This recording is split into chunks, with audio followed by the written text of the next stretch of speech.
Hello everyone, welcome to Shadow Radio show number 3. It's December 31st here, just before the new year for 2015. So we're going to jump right in today with some news here. Apparently Microsoft intends to kill Internet Explorer. Well, I think it's a great idea anyway, but trust in Microsoft to develop another browser, you're just going to open yourself up to quite a few new holes. So I don't know if I trust that either. It doesn't really matter to me. I don't use Internet Explorer. Never have. Apparently, hacker clones German defense minister's fingerprint using just her photos. That's interesting, you know. Hey, fingerprints, what can you do? Hacking Facebook's accounts using Android same origin policy vulnerability. That's available on the Hacker News also.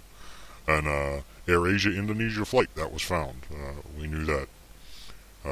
Beware, the fake interview app affects Android users. So the interview, the movie, of course, you just have to read some of that information that comes out there. Ridiculous. People will go to any extent to steal your information. Apparently, hackers leaked 13,000 passwords for Amazon, Walmart, and Brazos users. Well, there's something new.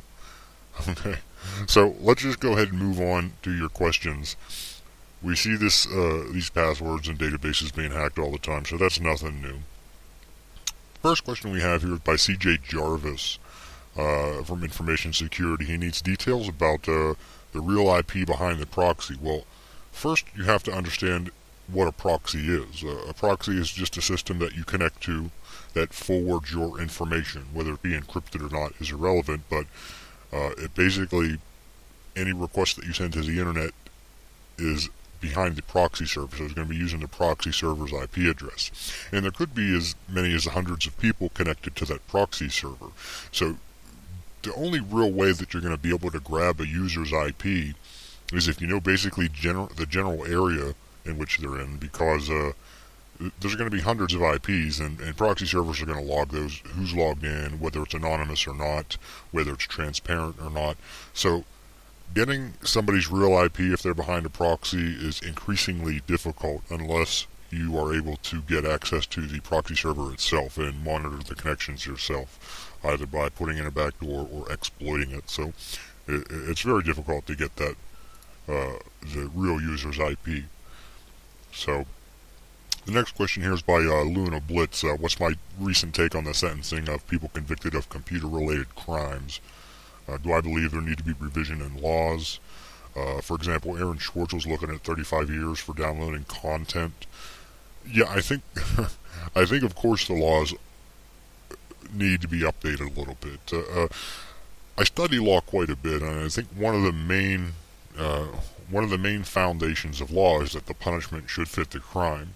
Now, if you ever look at what the prison system is like, what it's like on the inside, the troubles and trials and tribulations and nonsense that goes on inside prisons, and for somebody who's just sitting at a computer and downloading some content to spend years in prison, they're going to come out a criminal or they're going to die. So I don't think that you're going to have any good come of that. You know, we're living in an age where everything's going to be computers now, everything's data. So we're going to increasingly see this happen more and more. So we definitely need a revision and some kind of law that's going to go a little bit easier on people who don't commit violent crimes. You know, that's something that's been saying for years. You know, especially with people who get caught with, you know, $5 worth of marijuana, you know, or spending months in jail and years in jail. It's ridiculous, you know. Ryan O'Donnell asks, what's my thoughts on the future of InfoSec 5 to 7 years from now? It's going to increase as new computer systems come out, as new programs come out, as new frameworks come out. There's going to be a need for information security constantly as the years go on, and increasingly the systems are going to get more complex, the security holes are going to get more prevalent, and that's just how it works. Lloyd Holt here asks, he had a gateway, it pretty much broke down. He wants to install Linux on it, and put a version of Windows running in VirtualBox. Do I suggest Ubuntu for Linux? Well, on laptops, sometimes I use Ubuntu, yeah. I mean, if you're going to do that, I mean, it's not whether you can use any window manager. I mean, I prefer speed, so I use Window Maker or XFCE4 or some kind of desktop manager, window manager under the X server system. So I prefer the speed. It'll work just fine. There's no reason why it wouldn't work. I would never run a Windows host and put Linux on it. I would run a Linux host and put Windows under virtual machines. So yeah, it would definitely work. You wouldn't have a problem so long as you have enough memory to allocate to the virtual machines. And if you have multiple CPUs, you can then allocate dual CPUs to each virtual machine or whatnot. You just need the power to run it. Matt Williams asks, what's the best method for people to improve their social engineering skills and avoiding legal entanglements? I don't know if you're ever going to avoid any kind of legal entanglements because we're starting to live in a police state now, so everything that you do has some kind of statute or law against it, so you really roll the dice whenever you do this. I can tell you how I keep my social engineering skills up to par. I can tell you of a specific time in which I tested my skills, and you kind of have to have some confidence to be able to do this. I dressed up in one of my nicest suits, had a great clean shave, and walked into the local McDonald's and spoke to the manager and told them that I was from corporate and I need to see every employee's hands, and I'll be sitting out at the table, so if she could have them come out one at a time and show me their hands. We want to make sure that you're operating a clean establishment. It worked. I sat down, and of course the manager walked out with every single one of her employees on the shift that day and showed me their fingernails and their hands, and after that I requested that I also need to see how they put their food together, if it tastes up to par and everything, so you could please serve me a number whatever, put it on the table and while I write my report, so you get a free meal out of it. Now, I don't really recommend doing these things, but you also have to keep your skills sharp, not only for offensive but defensive, because that's just an evolving science every day, social engineering. So you can always try social engineering against some of your friends. Pick a topic or pick something that you want to try to get out of them, and I don't think that would be any legal precedent or have any legal precedent if you're doing that with some friends. So there you go for that. Also, try phone calls. Try random phone calls. If you want to, test some of your social engineering skills, just make some random phone calls, to companies or whatnot, and try to get some information. I don't recommend that, but, how other way are you going to have a real-world scenario? Next, we have Sam Smith here. Question number 1. Recommend an IRC client. An IRC client, XChat. XChat's just fine. It has some scripting and everything built into it. It's available for Windows and it's available for Linux, so XChat's just fine. And will a VPN and common sense on not revealing personal details keep me safe from malicious IRC users?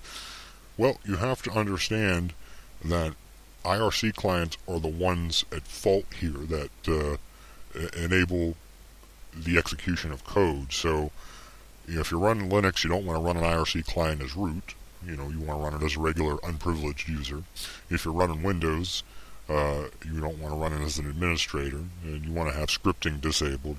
But for the most part, I want to touch on this too. VPNs are pretty much, monitored by the NSA. So if VPNs have pretty much been crashed, so they're not going to give you the anonymity that you may think. So it's probably better to use a couple layers. You have to learn how to do SSH tunneling and some other techniques in order to further anonymize your connections. Question number 2 is, I mentioned that I use an unbranded Firefox browser. Please give me more detail. I'd like to use it. Well, I just use a straight Firefox, from Linux. With some Linux distributions, they do brand it. I never preferred that, so I always wanted to use a Linux distribution that has non-branded. So Ubuntu has a non-branded version of Firefox in its repositories, so you can use that. It's nothing special. Question 3 here from Sam Smith here says, I'm working through networking a top-down approach. Upon reaching the network layer and routing algorithms, I struggle with math. Do I need to fully understand these algorithms, or is it okay to have a basic understanding of so much of the protocol stack and concentrate on the application and transport layers as an aspiring pen tester? Well, if you really want to understand what you're doing and eventually start writing your own exploits so you can help companies better their software, then you're definitely going to want to understand it as much as possible. You don't want to skimp out. What I've noticed is that a lot of people don't want to read. They don't want to take the time to grab a book and sit down and go through the entire book. They simply just want to come onto a hacker community and something and get to, free knowledge right away without understanding anything. That's why when you go into these communities, a lot of people won't help you. You have to take the time to learn things for yourself and then ask specific questions. So don't skimp out. Get a book on the protocol, read the protocol, and understand it before you go on. Question 4 is he's learning Python, networking, and Linux, which is a fair amount of work. Are there any other areas I should pursue at the moment if I want to become a pen tester? Well, Python's great, but you have to learn sockets. Okay, you have to learn Linux first. The first thing that you're going to want to do is learn the operating system. So you can't fly before you walk, as Nietzsche would say. Nietzsche's one of my favorite writers. So you want to learn the operating system, the commands, the kernel. Understand as much about the base before you start moving on to the branches. A lot of people use Metasploit and things like that. Yeah, it works. It does things here and there. You're able to write, your own packages for Metasploit and things like that. But learn first the operating system. Then learn what TCP/IP is. Then learn some protocols. Then do some packet dissecting. Once you learn that kind of stuff, then you can move on. You're not going to get anywhere if you just try to jump in the middle before learning what you need to do first. The final question here is, will Bitcoin really ever be anonymous? Or dark wallet and coin join up to the job? Well, when you're dealing with money, you always have to remember one thing, that's going to be the primary target for any black hat or anybody who wants to steal things. So, are they ever going to be anonymous? Who knows? Maybe, maybe not. Probably not. We look at encryption on the internet. We have all these tools and technology. Are we ever anonymous on the internet? No. So it would stand to reason that if you use logic, you look back at our own history, are these things going to be anonymous? Well, my answer is no. Okay. The Watcher asks how to change an IP address on Ubuntu. Well, if you want to change it from the command line, okay, there's multiple ways to do it. Okay, first of all, we all know, at least we should, that there are different, ways to set IP, different protocols. First you have DHCP, which is when your router assigns your IP address from an IP pool. Then you have a static IP address, which you assign manually. Okay, so if we want to assign an IP address from the command line, we're going to have to do this as root, so we're going to type, su and get into root or get a root prompt, and then type ipconfig, and then you want to type space your interface, space inet, I-N-E-T, space, and then the IP address, space netmask, and then your netmask.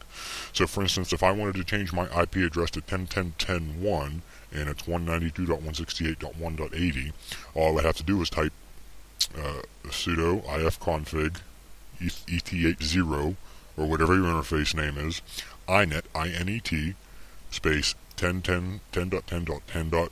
whatever, space netmask, N-E-T-M-A-S-K, space 255.255.255.0. That's going to give us 253 IP addresses. I don't use the first one usually, that's assigned to the router, and then the broadcast for your netmask is 255 whatever, or whatever your IP subnet is. So it's really easy to do. Secondly, if you want to do it with a network manager, you can simply assign it statically. Now, I don't know if you're asking if you want to change your IP address, your public IP address. That's something completely different. Okay? And I'm looking down here, and Sam Smith is talking about pretty much the same thing. I only change your NAT. Okay? Well, Sam Smith, that's not really correct. You're saying you're changing the IP with them to only change your NAT assigned IP. Well, you don't have to be using NAT. You could be using straight IP, so you don't really want to say that unless it's an absolute. To hide your gateway router's IP, which would be assigned by your ISP, you need to mask it using a proxy service or VPN. Well, that's true.